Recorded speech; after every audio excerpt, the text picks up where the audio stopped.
أعوذ بالله من الشيطان الرجيم. بسم الله الرحمن الرحيم.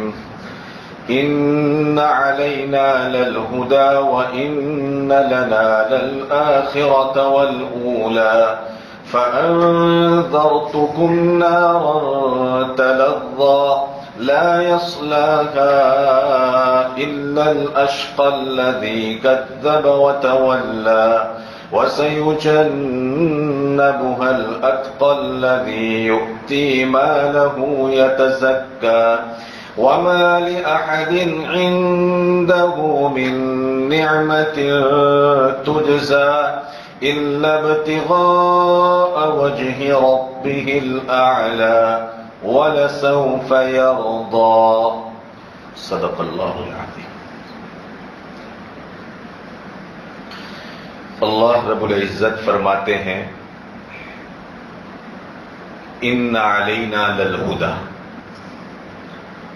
بے شک ہماری شان یہ ہے کہ ہم ہدایت پہنچا دے وے. اللہ رب العزت نے حضرت انسان کی تخلیق فرمائی، اس کو پیدا فرمایا، اور پیدا فرمانے کے بعد اس کی جو ہدایت ہے وہ ہدایت بھی اس کو عطا فرمائی. کل گزشتہ میں نے اس سلسلے کا اچھا خاصا مضمون آپ حضرات کے سامنے بیان کیا تھا، اسی کو آگے بڑھاتا ہوں کہ اللہ رب العزت نے جگہ جگہ پر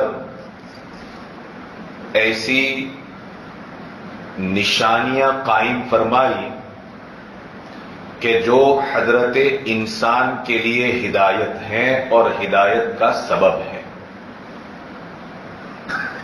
کل بتایا تھا یہ ناک، یہ کان، یہ ہاتھ، یہ زبان، یہ اسباب ہے انسان کی ہدایت کے. یہ بات بھی میں نے بتائی تھی کہ اللہ رب العزت نے حضرت انسان کی ہدایت کے لیے اس کی ذات میں بھی اسباب پیدا فرمائے اور حضرات انبیاء اور پیغمبروں کی شکل میں بھی ہدایت کے اسباب پیدا فرمائے. حضرات انبیاء کے ساتھ اللہ رب العزت نے کتابیں نازل فرمائی اور اس کے بعد بھی یہ سلسلہ اب تک جاری ہے کہ بعض و نصیحت کرنے والے افراد عطا فرما دی.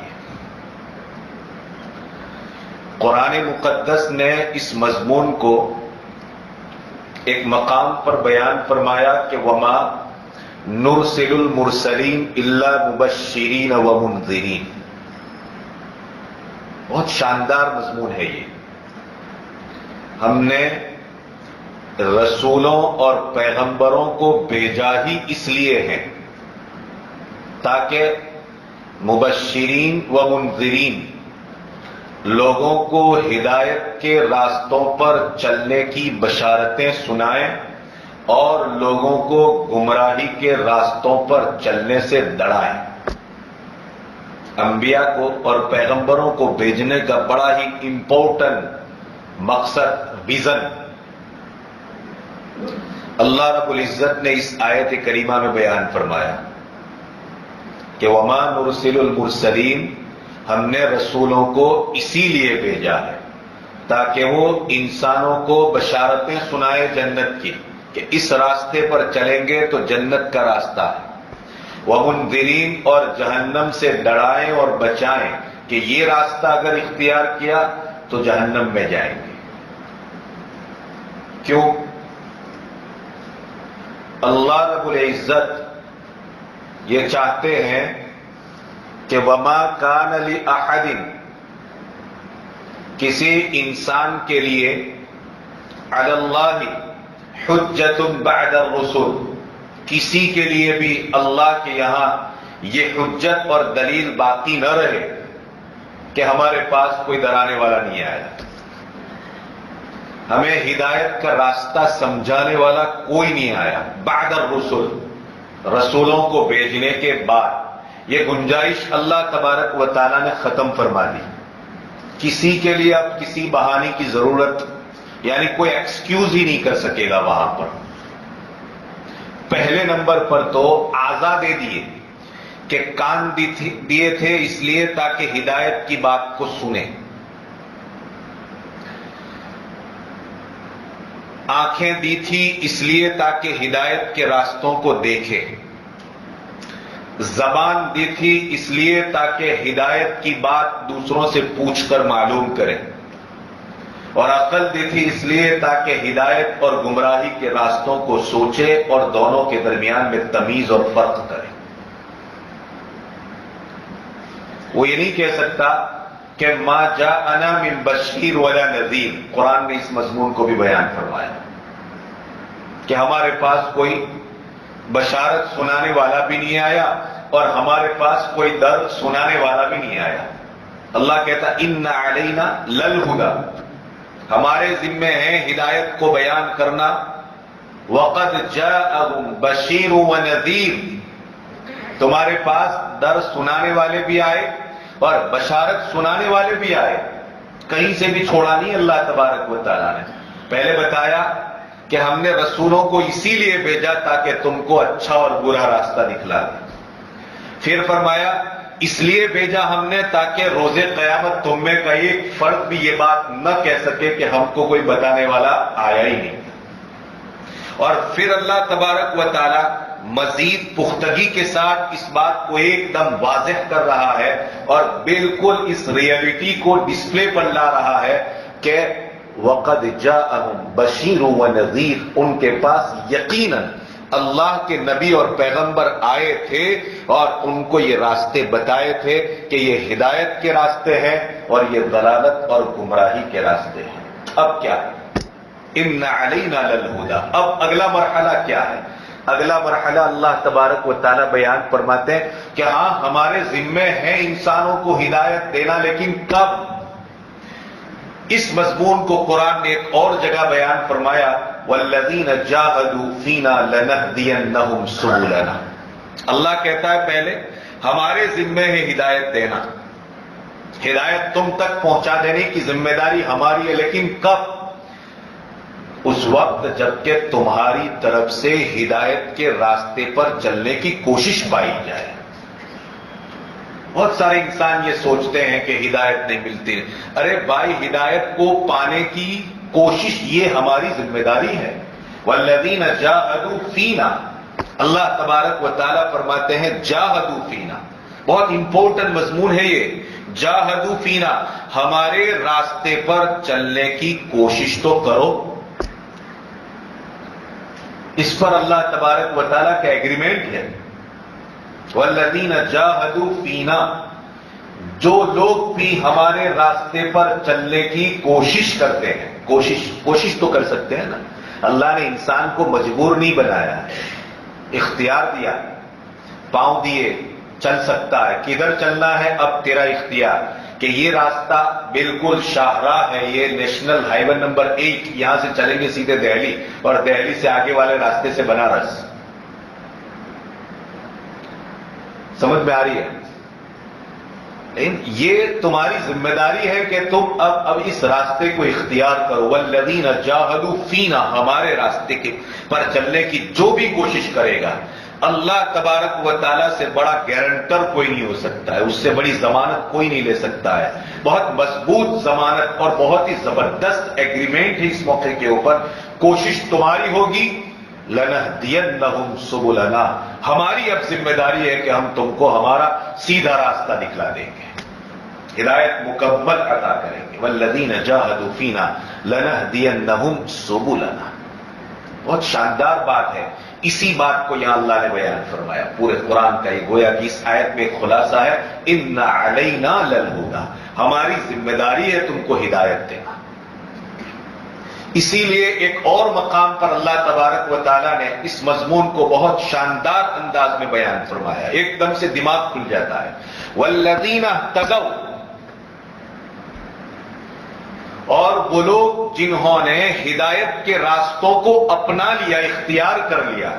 نماز یہ ہدایت کا راستہ ہے، روزہ ہدایت کا راستہ ہے، زکوٰۃ ہدایت کا راستہ ہے، حج ہدایت کا راستہ ہے، دعوت و تبلیغ ہدایت کا راستہ ہے، اچھائی کا حکم دینا ہدایت کا راستہ ہے، برائی سے روکنا یہ ہدایت کا راستہ ہے، راستے سے تکلیف دینے والی چیزوں کو ہٹا دینا ہدایت کا راستہ ہے.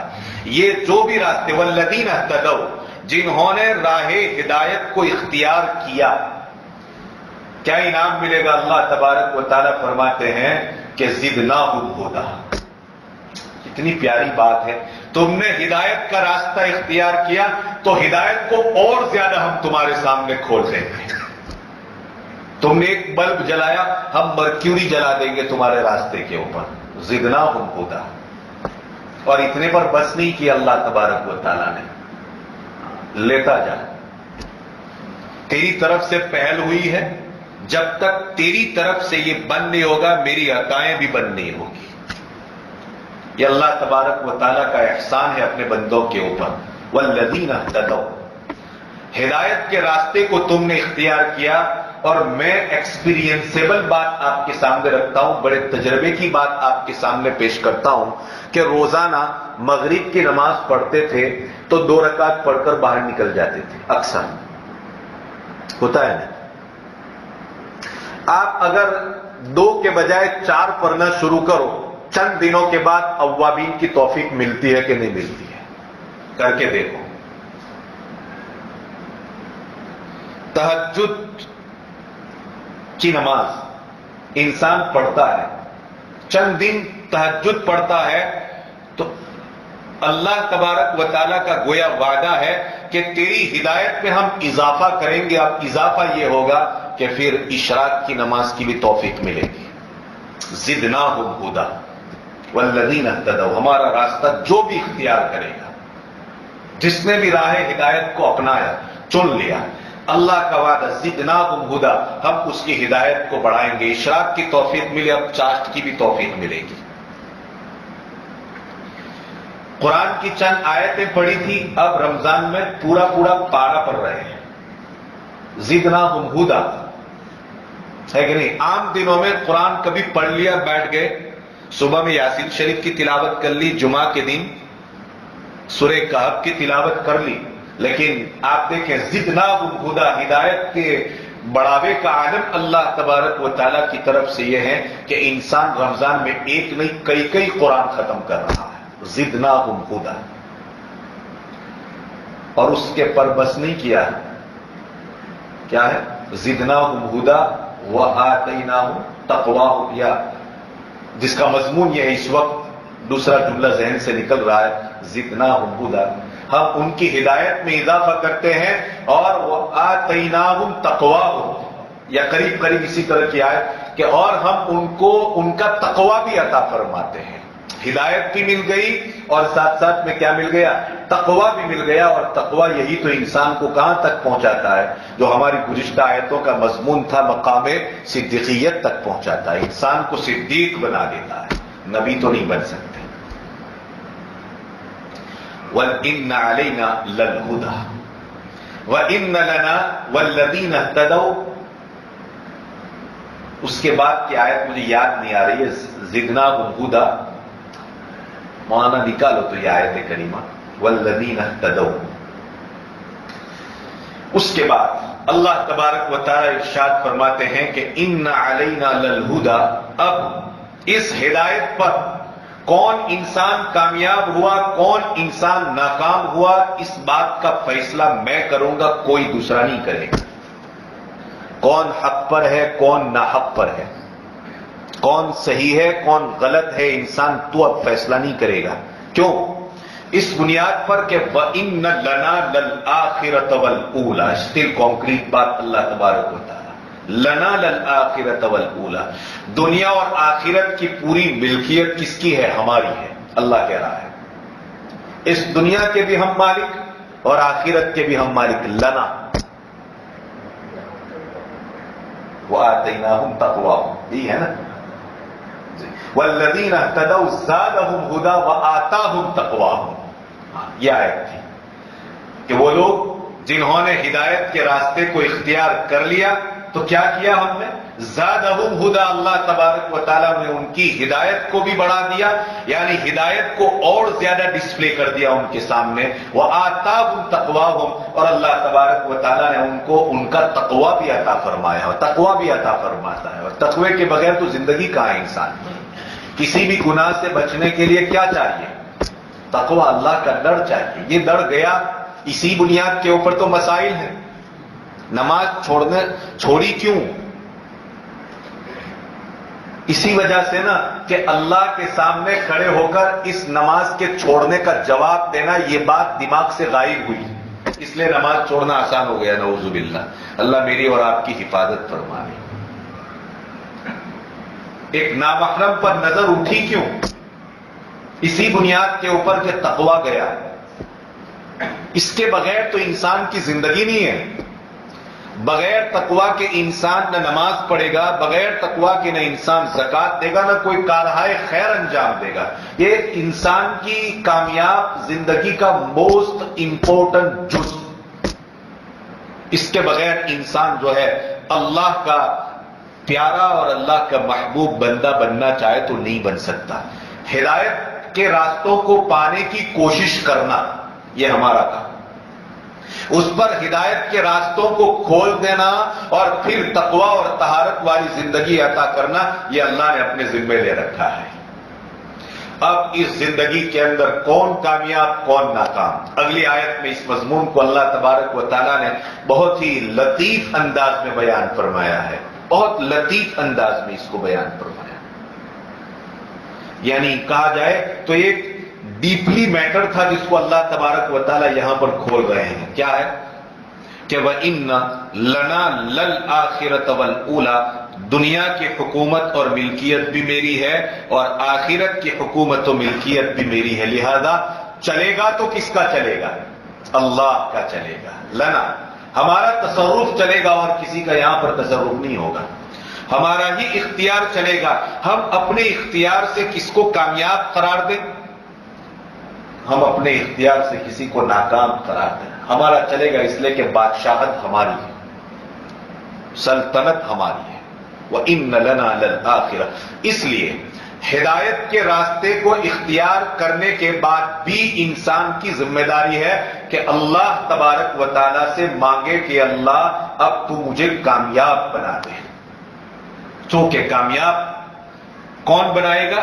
اللہ بنائے گا. وَإِنَّ لَنَا لَلْآخِرَةَ وَالْأُولَى. اب اگلا مرحلہ، فَأَنذَرْتُكُمْ نَارًا تَلَظَّىٰ. انذرتکم نارا تلظا، میں نے تم کو ڈرا دیا، نارا تلظا، بڑکتی ہوئی جہنم کی آگ سے. انذرتکم نارا تلظا، میں نے تم کو ڈرایا بڑکتی ہوئی. میں نے کل بتایا تھا کہ جہنم کے الگ الگ طبقات ہیں. کچھ طبقات تو وہ ہیں کہ جہاں آگ نہیں، آگ کی تپش ہے، تمازت ہے. اور جہنم کا ایک طبقہ یہ ہے. ایک اور مقام پر نارن تلظا کو اللہ تبارک و تعالیٰ نے بیان فرمایا، بڑکتی ہوئی آگ. سمجھتے ہیں نا، جس سے شعلے اٹھتے ہوں. جب کوئی مکان یا نعوذ باللہ من ذالک کوئی ایسی جلنے والی چیز جب جلتی ہے تو کیسے اوپر تک اس کے شعلے اٹھتے ہیں کہ وہاں سے اگر کوئی پرندہ بھی گزرے تو وہ جل کر خاک ہو جاتا ہے. فائر بریگیڈ کے جوان بھی وہاں تک پہنچنے میں کافی دقتوں کا سامنا اٹھاتے ہیں. یہ شعلے، اور یہ تو دنیا کی وہ آگ جو کتنے پانیوں سے دھوئی گئی ہے، تب جا کر کے اس کی تپش میں کمی آئی. اور یہ ہم بات کر رہے ہیں نارن تلظا، جہنم کے شعلوں کی بات کر رہے ہیں. کتنے خطرناک ہوں گے شعلے. قرآن اس بات کو ایک جگہ پر بیان کرتا ہے، نزاعۃ للشوا. اللہ اکبر. نزاعۃ للشوا، اتنی خطرناک یہ آگ ہوگی کہ انسان کے کلیجے کو باہر نکال دے گی. نزاعۃ للشوا، کلیجہ باہر نکال لے گی، کھینچ کر لائے گی. اور اتنا ہی نہیں، تدعو من ادبر وتولا، یہ آگ اتنی خطرناک ہوگی اور اللہ تبارک و تعالیٰ اس کو قوت گویائی عطا کریں گے. رب تبارک و تعالیٰ اس کو بولنے کی طاقت عطا کریں گے. کہے گی تدعو من ادبر وتولا، ہر اس انسان کو ادبر جس نے راہ ہدایت سے پیٹھ موڑی تھی، پیٹھ پھیری تھی، ہدایت کے راستوں کو ٹھکرا دیا تھا. تدعو من ادبر وتولا، رسول آئے تھے، ہدایت کے راستے بیان کیے، خدا کی کتاب اور اس کا پیغام پہنچایا، اللہ کے احکام کو بیان فرمایا، لیکن کیا کیا اس نے؟ ادبر، ایک تو پیٹھ پھیر لی، اور دوسرے نمبر پر وتولا، چہرہ بھی پھیر لیا، اور نبی کی بات سننے کے لیے بھی تیار نہیں ہوا. کچھ لوگ ہوتے ہیں نا، ہم جب بات کرتے تو یوں ہو جاتے ہیں، جیسے کبھی کبھی چندے والے بیچارے کسی کے پاس کھڑے ہو جاتے ہیں تو لوگ یوں ہو جاتے ہیں. خیر، تدعو من ادبر وتولا، وہ پکارے گی اور اس شخص کو اپنی طرف پکارے گی، ذرا جس نے کہ راہ ہدایت سے پیٹھ پھیری تھی، اور جس نے کہ رسول کی باتوں سے منہ موڑ لیا تھا، اور رسول کی ایک سننے کے لیے تیار نہیں ہوا تھا. اس آگ سے اللہ تبارک و تعالیٰ فرماتے ہیں کہ انذرتکم، میں نے تم کو ڈرا دیا ہے. انذرتکم نارا تلظی، دنیا کا 35-40 ڈگری کا سورج ہم اس کی تمازت اور اس کی تپش کو اور اس کی ہیٹ ویوز کو ہم برداشت نہیں کر پاتے ہیں جناب، کہ اس کے لیے اے سی کی ضرورت پڑتی ہے کہ نہیں؟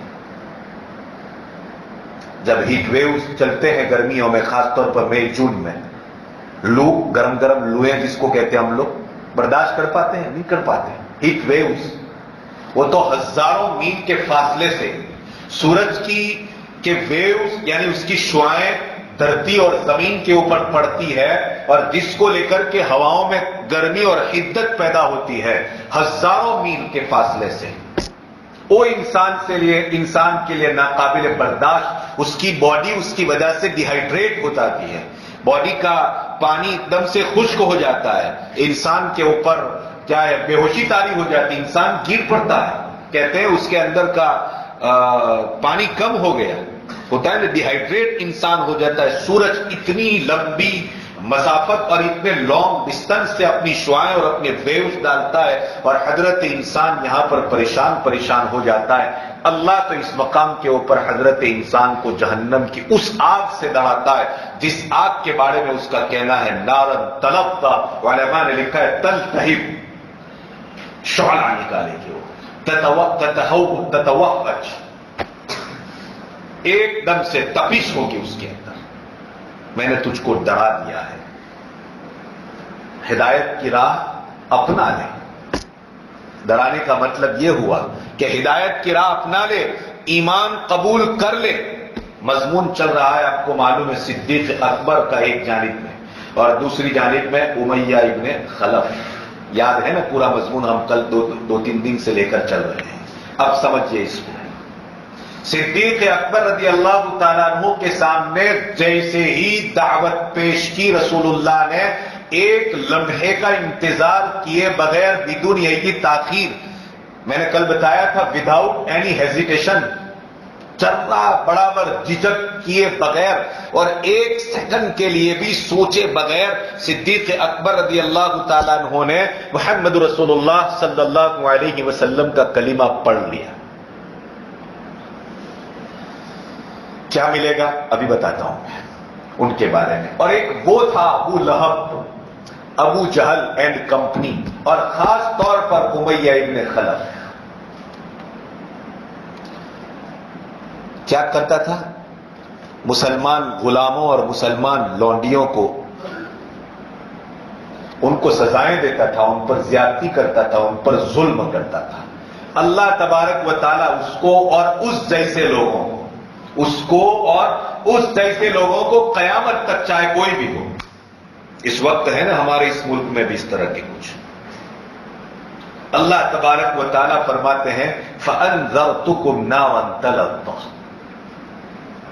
اور میں نے پرسوں مضمون بیان کیا تھا، ذرا اس کو پھر دوبارہ اس کو ریپیٹ کر لوں تاکہ اس بات کو سمجھنے میں آسانی ہو کہ اِنَّا هَدَيْنَاهُ السَّبِيلَ، ہم نے ہر انسان کے سامنے راہ حق کو واضح کر دیا ہے. میں نے بتایا تھا کہ زندگی کا ایک لمحہ ہر انسان پر ایسا آتا ہے، ہر انسان پر، کہ اس کے سامنے ایک مرتبہ تو کم سے کم حق واضح ہو ہی جاتا ہے.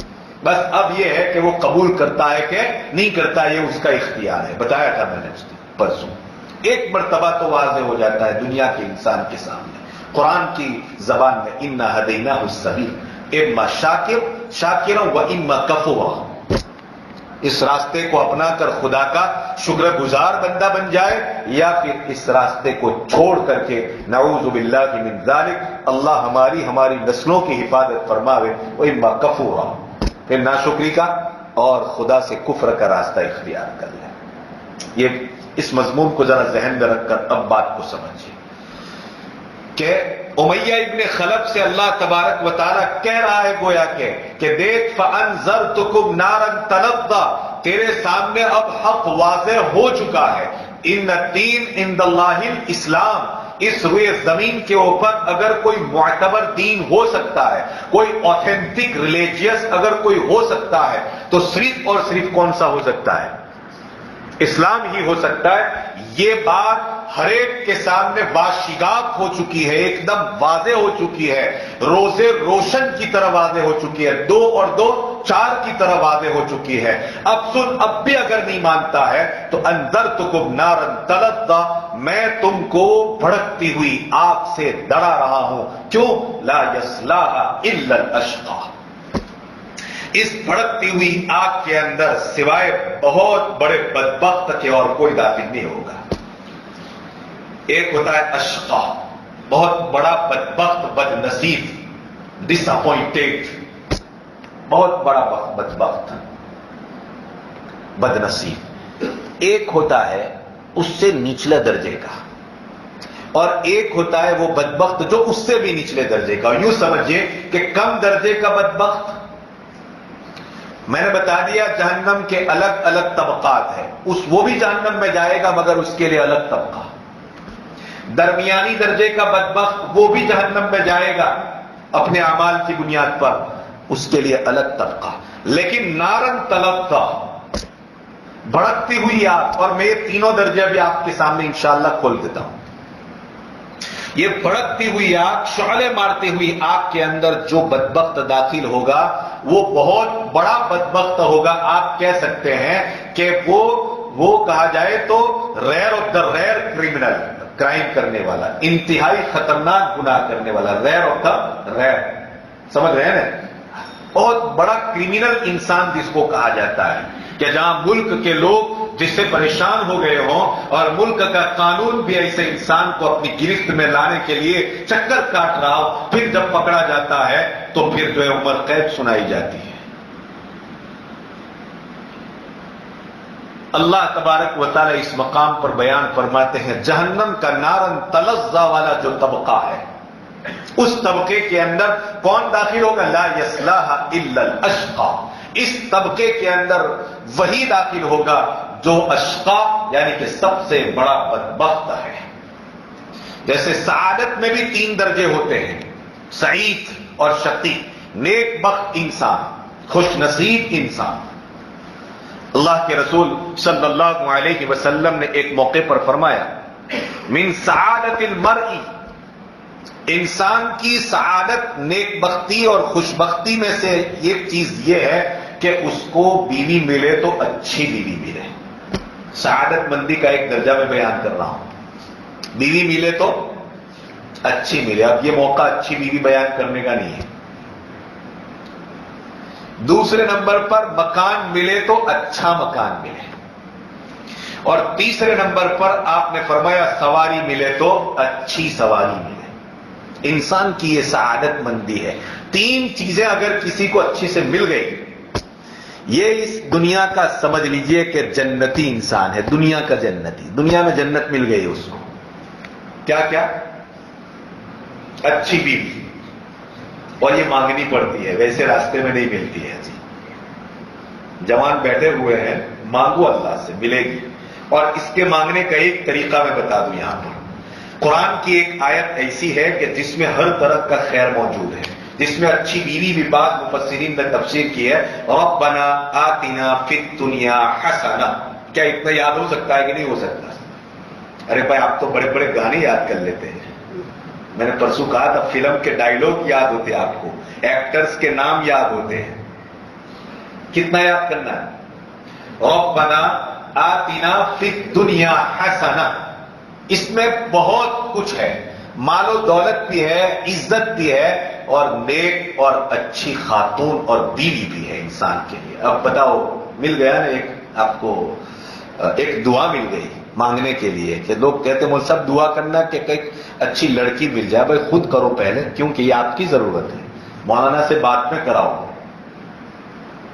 آپ کی ضرورت ہے. آپ اپنی اس ضرورت کو کون سے انداز سے مانگتے ہیں, اس انداز کو دیکھا جاتا ہے وہاں پہ. ہم کہہ دیں گے آپ کو کہ جاؤ اللہ آپ کو اچھی بیوی دے, لیکن آپ کی تو اپنی ضرورت ہے. انسان اپنی ضرورت کو جس جذبے سے مانگتا ہے وہ جذبہ دیکھا جاتا ہے اللہ کے دربار میں. ربنا آتنا فی الدنیا حسنہ. خیر, یہ تو درمیان کی ایک بات ہو گئی جو آج کے مضمون سے الگ. من سعادت المرء, انسان کی سعادت مندی میں سے, اس کی خوش نصیبی میں سے یہ ہے, اس کا اچھا نصیبہ یہ ہے کہ اس کو اچھی بیوی ملے, دوسرے نمبر پر اس کو اچھا مکان ملے, اور تیسرے نمبر پر اس کو کیا ہے بولو اچھی سواری ملے. وہی آپ علیہ الصلوۃ والسلام کے اس فرمان کا یہ مطلب کہ من شقاوت المرء, من شقاء المرء, انسان کی شقاوت اور بدبختی یہ ہے کہ بیوی اچھی نہ ملے. بدبخت تو ایک یہ بھی ہوا, مکان اچھا نہ ملے کہ جس مکان میں چین اور سکون نہ ہو, اور سواری اچھی ملے نہ ملے, بہترین سواری کہ وقت پر سٹارٹ بھی ہو جائے لیکن اچھے سے چلتی بھی رہے, بار بار گیریج کا منہ نہ دکھانا پڑے. خیر, یہ انسان کی شقاوت میں سے ہے. ایک آگے بڑھی اب میں بتاتا ہوں, ایک شقی انسان وہ ہے کہ جس اللہ کے رسول صلی اللہ علیہ وسلم نے ایک موقع پر یہ بات بیان فرمائی. یاد پڑتا ہے کہ اسی تفسیر کے موقع پر ایک حضرت قتادہ رحمت اللہ علیہ سے, اور انہوں نے ایک صحابی رسول حضرت عروہ ابن مسعود ثقفی رضی اللہ تعالیٰ عنہ سے ایک روایت نبی اکرم صلی اللہ علیہ وسلم کی نقل فرمائی ہے کہ آپ علیہ الصلوۃ والسلام نے فرمایا شقی, کسی نے پوچھا یا رسول اللہ اس امت کا شقی کون ہے, بدبخت انسان کون ہے؟ تو آپ علیہ الصلوۃ والسلام نے ارشاد فرمایا الذی لا يعمل بطاعة ولا يترك بمعصیة.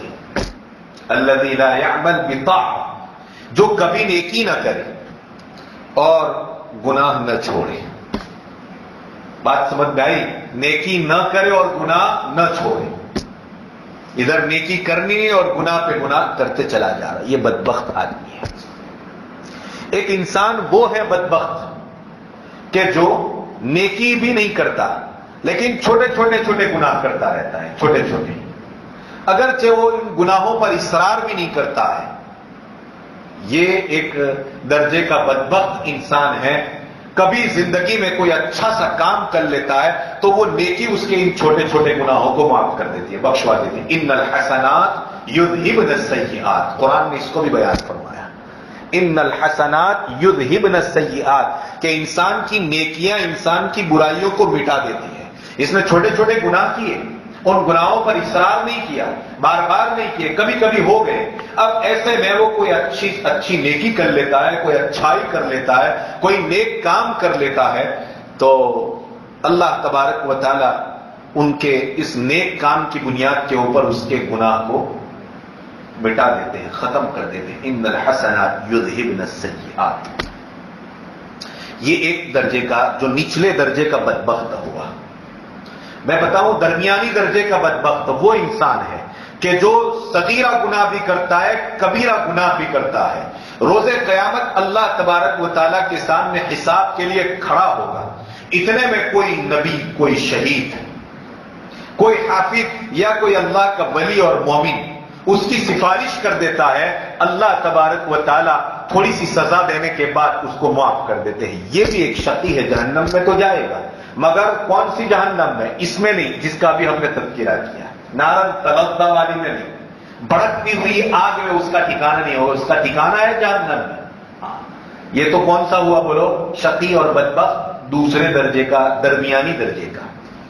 اور تیسرے درجے کا شقی اور بدبخت جس کی یہاں پر بات کی گئی ہے وہ جس نے اللہ کی توحید کا انکار کر دیا، جس نے رسول اکرم صلی اللہ علیہ وسلم کی رسالت کا انکار کیا، جس نے قرآن کا انکار کر دیا، اور جو خدا کا منکر ہوا، جس نے کفر اور شرک کو اختیار کیا. اس سب میں کون کون آتے ہیں؟ امیہ ابن خلف، ابو لہب، ابو جہل، عتبہ، شیبہ، اور اس لائن کے جتنے بھی لوگ ہیں قیامت تک وہ سب اس کے اندر آتے ہیں، جس کے بارے میں کہا گیا کہ لا یصلاھا الا الاشقى، اس بھڑکتی ہوئی آگ میں یہی سب سے بڑے بدبخت داخل ہوں گے، ان کے علاوہ کوئی دوسرا داخل نہیں ہوگا.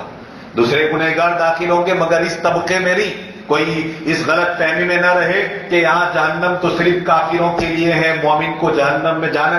بعض لوگ کہتے ہیں کہ جس میں جانا نہیں اس کی بات کیا کرنی ہے، مر کے دیکھ پتا چلے گا. جی اتنا آسان تھوڑی ہے. اگر اتنا آسان ہوتا تو رسول اکرم صلی اللہ علیہ وسلم اتنی تکلیف نہ اٹھاتے دین کے اعمال کے کرنے کے اوپر، صحابہ اتنی مشقتیں نہ اٹھاتے. سب سے زیادہ حق بغیر اس کے جنت میں جانے کا اگر کسی کو تھا تو صحابہ کو تھا. انہوں نے محنتیں کی اعمال کے لیے، جنت بنانے کے لیے. ارے اتنے روتے، اتنے روئے، اتنے روئے. عمر ابن عبدالعزیز رحمت اللہ علیہ کے بارے میں آتا ہے کہ وہ ایک مرتبہ مغرب کی نماز پڑھا رہے تھے. عمر ابن عبدالعزیز رحمت اللہ علیہ، موسوعۃ التفسیر کے حوالے سے یہ بات آپ کے سامنے نقل کر رہا ہوں کہ عمر ابن عبدالعزیز، میں حوالہ اس لیے بولتا ہوں کہ بعد میں یہ سب لکھا جا رہا ہے تاکہ یہ تلاش کرنے والے مولانا میرے ساتھ بیٹھے ہوئے ہیں ان کو آسانی رہے. تو موسوعۃ التفسیر میں یہ بات لکھی ہے کہ عمر ابن عبدالعزیز رحمت اللہ علیہ ایک مرتبہ مغرب کی نماز پڑھا رہے تھے، اور مغرب کی نماز پڑھاتے ہوئے واللیل اذا یغشی کی انہوں نے تلاوت شروع کی. پڑھتے پڑھتے وَكَذَّبَ بِالْحُسْنَى فَسَنُيَسِّرُهُ لِلْعُسْرَى وَمَا يُغْنِي عَنْهُ مَالُهُ إِذَا تَرَدَّى إِنَّ عَلَيْنَا لَلْهُدَى وَإِنَّ لَنَا لَلْآخِرَةَ وَالْأُولَى فَأَنذَرْتُكُمْ نَارًا تَلَظَّى، میں نے تم کو بھڑکتی ہوئی آگ سے ڈرایا. لا يصلاها إلا الأشقى، اس جہنم کی بھڑکتی ہوئی آگ میں اشقا، بڑے بدبخت کے علاوہ کوئی داخل نہیں ہوگا. جب اس آیت کے اوپر پڑھے تو یعنی یہ آیتیں پڑھی اور ان آیات کے اوپر پہنچے تو پیچھے جو کھڑے لوگ ہیں وہ بیان کرتے ہیں کہ خوب روئے ان آیتوں کو پڑھ کر کے. وقت کا خلیفہ عمر ابن عبدالعزیز کی بات کر رہا ہوں میں، ہے کہ نہیں، جن کو عمر ثانی کہا جاتا ہے، سیکنڈ عمر، عدل و انصاف کے تقاضوں کو پورا کرنے والا، راہ خدا میں اپنا سب کچھ قربان کرنے والا. وہ اس پر پہنچتا ہے کہ لا یصلاھا الا الاشقى. ہم اتنی آیتیں سنتے چلے جاتے ہیں جہنم کے تذکیروں کی کہ پتہ بھی نہیں چلتا، اس وجہ سے کہ ہم اس وقت دکان میں ہوتے ہیں. تاجروں کی جماعت بیٹھے تو یہی کہوں گا، لاڑی پر مٹھیوں سے ہتھیار ہے، کیا ہوا ہوگا. حضرت عمر ابن عبدالعزیز روتے اور اتنا روئے، اتنا روئے، اتنا روئے کہ ان سے آگے پڑھا ہی نہیں گیا. یہ سورت پوری نہیں ہوئی تو ان کو دوسری سورت شروع کرنی پڑی. اندازہ لگا یہ کوئی معمولی چیز نہیں ہے. لا یصلاھا الا الاشقى، اس کے اندر ایسے بدبخت لوگ داخل ہوں گے.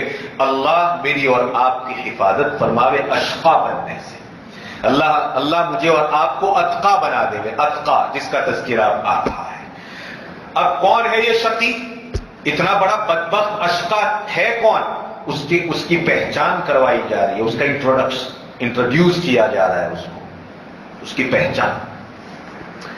الذی کذب وتولی، یہ وہ بدبخت انسان ہے جس نے نبی کی دعوت کو جھٹلا دیا. ابھی میں نے اس کی تفسیر کر دی. نزاعۃ للشوى تدعو من ادبر وتولى، وہی ادبر کذب وتولى، جس نے جھٹلایا، دین کو جھٹلا دیا، نبی کی دعوت کو جھٹلا دیا، قرآن کو جھٹلا دیا، نبی کے پیغام کو جھٹلا دیا، آخرت کو جھٹلایا، قبر کو جھٹلایا، قبر کے عذاب کو جھٹلایا، جہنم کو جھٹلایا، ہے نا، میدان محشر کو جھٹلایا، قیامت کی ایک ایک چیز کو اس نے جھٹلا دیا. اور ایسا جھٹلایا کہ وتولی، منہ بھی موڑ لیا، منہ بھی پھیر لیا، اور ایک بات بھی سننے کے لیے تیار نہیں ہوا. ایسے آدمی کو اشقا کہا جاتا ہے. بدبخت آدمی ہے.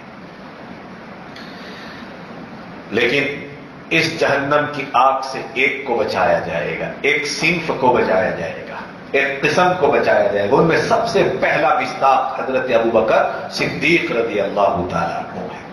کیونکہ یہ صورت تو گویا شان صدیقیت کو بیان کر رہی ہے. میں نے بتایا تھا امام رازی کے حوالے سے وَسَيُجَنَّبُهَا الْأَتْقَى، اور عنقریب جہنم کی اس آگ سے بچا لیا جائے گا اتقا کو، یعنی جو سب سے بڑا متقی ہے. اور سب سے بڑا متقی کون ہے؟ میں اوپر بیان کر چکا ہوں. آتا، جس نے راہ خدا میں خرچ کیا ہے کہ نہیں. اتقا، پھونک پھونک کر زندگی گزاری. اور وصدق بالحسنى، سب سے پیاری بات کلمہ لا الہ الا اللہ کی تصدیق کی، جنت کی تصدیق کی. سمجھے؟ فرماتے اللہ تبارک و تعالی اس کو ہم جہنم کی آگ سے بچا لیں گے. وَسَيُجَنَّبُهَا الْأَتْقَى. پھر بتایا خاص طور پر صدیق کا ایک وصف مال دینے کا کیا تھا. وَسَيُجَنَّبُهَا الْأَتْقَى، یہ سب سے بڑا متقی ہے کون؟ الَّذِي يُؤْتِي مَالَهُ يَتَزَكَّى، الَّذِي يُؤْتِي مَالَهُ يَتَزَكَّى. متقی وہ ہیں کہ جس نے اپنا مال دیا. یؤتی مالہ، جو اپنا مال دے رہا ہے. کیوں دے رہا ہے؟ یتزکا، تاکہ وہ پاک اور صاف ہو جائے. مال اس لیے دیتے ہیں تاکہ وہ پاک اور صاف ہو جائے. یہ مال دینا اس لیے نہیں دینا ہے کہ ہم دوسروں کو اپنا احسان مند بنائیں. زکات دیتے ہیں، زکات جو دینی ہی دینی ہے، چھٹکارا ہی نہیں ہے. چاہے مولوی کو دو مدرسے کے، یا پھر کسی غریب کو دو، کسی محتاج کو دو، یا کسی بیوہ، کسی یتیم، کسی ضرورت مند کو، یا کسی ضرورت مند مسافر کو، یا قیدیوں کو چھڑانے، یہ تو دینی ہی دینی ہے. لیکن کہ ہماری زکات کھا کر جو کیا کتنا تازہ تھے آتے، سنا ہے ہم نے، اپنے کانوں سے سنا ہے.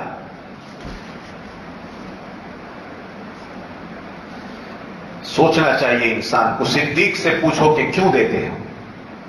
اس لیے وہ بات یاد آئی. ابو قحافہ نے جب یہ بات کہی تھی، صدیق اتنا قیمتی مال دے کر کہ ایسے کمزور غلاموں کو چھڑاتے ہو تو کوئی طاقتور غلام کو چھڑاوے تو تم کو فائدہ بھی دے. کیا جواب دیا صدیق اکبر رضی اللہ تعالیٰ عنہ نے؟ جواب دیا کہ میں کسی طاقتور اور کمزور کو چھڑانے کا کوئی سوال ہی پیدا نہیں ہوتا، اس لیے کہ ان کو چھڑا کر کے مجھے کوئی خدمت تھوڑی لینی ہے، مجھے تو اللہ کو راضی کرنا ہے. مجھے ان سے کوئی خدمت نہیں لینی ہے. میں ان کو 1000 روپے کا زکات دے دوں یا ان کو ہدیہ دے دوں، اب ان سے مجھے کوئی دوسری خدمت نہیں لینی ہے. مجھے تو صرف اللہ کو راضی کرنا ہے. الذی یؤتی مالہ یتزکا، ہاں جس نے اپنا مال اس لیے دیا تاکہ پاک اور صاف ہو جائے. مال میں نشو نما پاوے، بڑھوتری بھی ہو، لیکن ساتھ ساتھ میں مال بھی پاک ہو جائے اور میری ذات بھی پاک ہو جائے.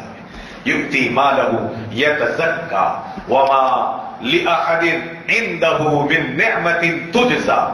اور ان کے اوپر، صدیق کے اوپر کسی کا کوئی احسان بھی نہیں ہے کہ وہ ان کا بدلہ چکاتے ہو. ہوا ایسا، اس سے تو بیان کر چکا میں کہ حضرت صدیق اکبر نے پہلے 6 یا 7 افراد کو اپنے مال کے ذریعے غلامی کی زنجیروں سے نکال کر راہ خدا میں آزاد کیا. سر فہرست عامر ابن فہیرہ رضی اللہ تعالیٰ، بتایا تھا میں نے آپ کو، حضرت بلال رضی اللہ تعالیٰ عنہ، حضرت ام عمیس رضی اللہ تعالیٰ عنہ، نہدیہ اور ان کی بیٹی رضی اللہ تعالیٰ عنہ، اور قبیلہ بنو مؤمل کی ایک عورت جن کا تذکرہ اس دن رہ گیا تھا، اب چھوڑ دیتے ہیں اس کو.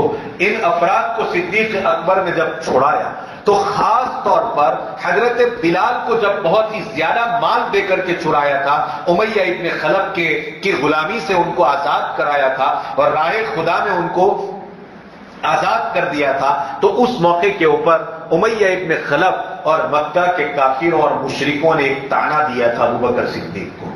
کیا تھا وہ طعنہ؟ کہ یہ اس لیے بلال کو چھوڑا رہے ہیں کہ کسی زمانے میں بلال کا ان کے اوپر احسان رہا ہے، تو یہ احسان کا بدلہ چکا رہے ہیں.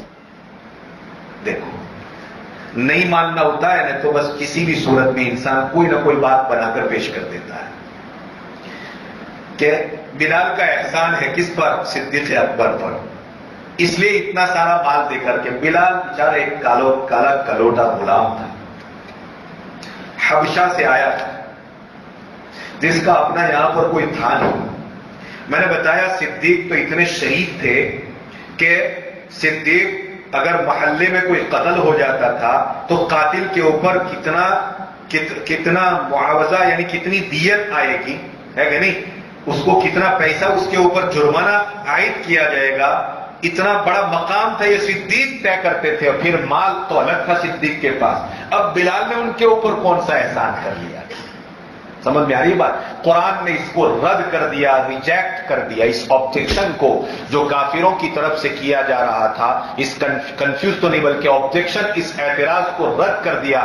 قرآن نے کہا وَمَا لِأَحَدٍ عِندَهُ مِن نِعْمَةٍ تُجْزَى، صدیق کے اوپر کسی کا کوئی احسان نہیں تھا کہ تجزا، یہ غلام چھڑا کر کے بلال کو آزاد کرا کر کے صدیق ان کا بدلہ چکا رہے ہو۔ کیا مقصد تھا؟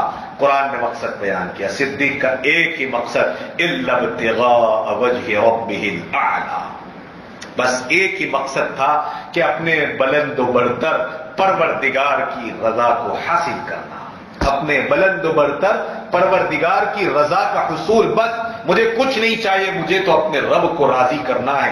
اس سے ایک پیغام یہ سمجھ میں آتا ہے کہ ہر انسان کے کام کی معراج اور اس انسان کے کام کا نتیجہ اور ہر انسان کے کام کا مقصد کیا ہونا چاہیے؟ اللہ کی رضا ہونی چاہیے۔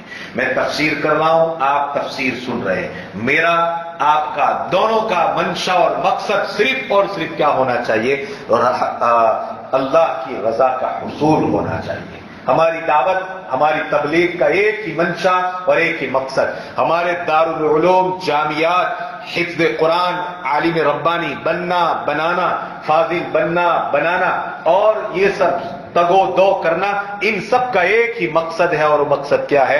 الا ابتغاء وجہ ربہ الاعلی، اپنے بلند و برتر پروردگار کی رضا کا حصول ہے، اس کے علاوہ کوئی اور مقصد کیا ہے؟ رضا کا حصول کا وَلَسَوْفَ يَرْضَىٰ، اللہ صدیق سے روز آخرت راضی ہو جائے گا، جو بھی صدیق کے اوصاف اپنائے گا وَلَسَوْفَ يَرْضَىٰ، اللہ تبارک و تعالیٰ اس سے راضی ہو جائیں گے۔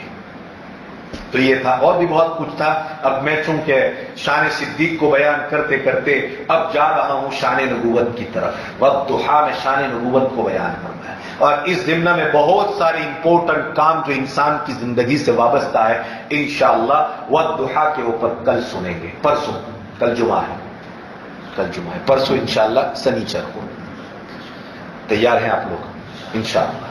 دیکھ کچھ چندے والے بھی جیسے اعلان ہوا تھا، ان میں ایک ہمارے مولانا عبد المنان صاحب بھی ہمارے ہیں جو منی پور سے تشریف لائے ہیں، وہاں ماشاءاللہ بہت اچھا کام وہ کر رہے ہیں، سبھی کی آپ جو ہے دل کھول کر کے مدد کریں۔ درود شریف پڑھ لیجیے۔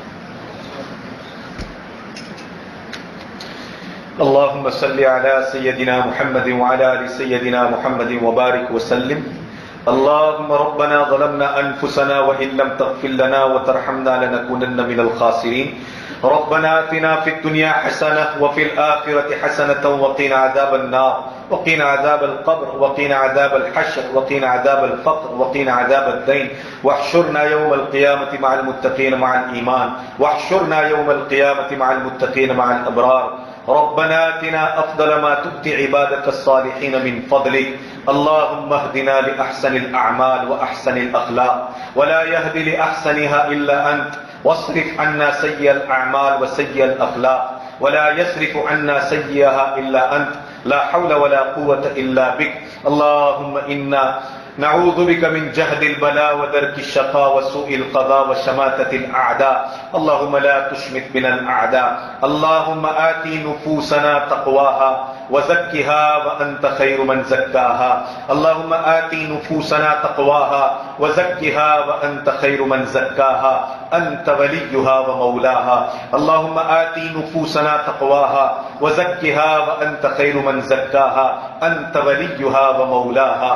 اللهم إنا نسألك من فجاءة الخير ونعوذ بك من فجاءة الشر، اللهم إنا نسألك الخير كله عاجله وآجله ونعوذ بك من الشر كله عاجله وآجله. اللهم إنا نسألك من خير ما سألك به نبيك وحبيبك محمد صلى الله عليه وسلم ونعوذ بك من شر ما استعاذك منه نبيك وحبيبك محمد صلى الله عليه وسلم. وأنت المستعان وعليك البلاغ ولا حول ولا قوة إلا بالله العلي العظيم. سبحان ربك رب العزة عما يصفون وسلام على المرسلين والحمد لله رب العالمين برحمتك يا أرحم الراحمين. السلام عليكم.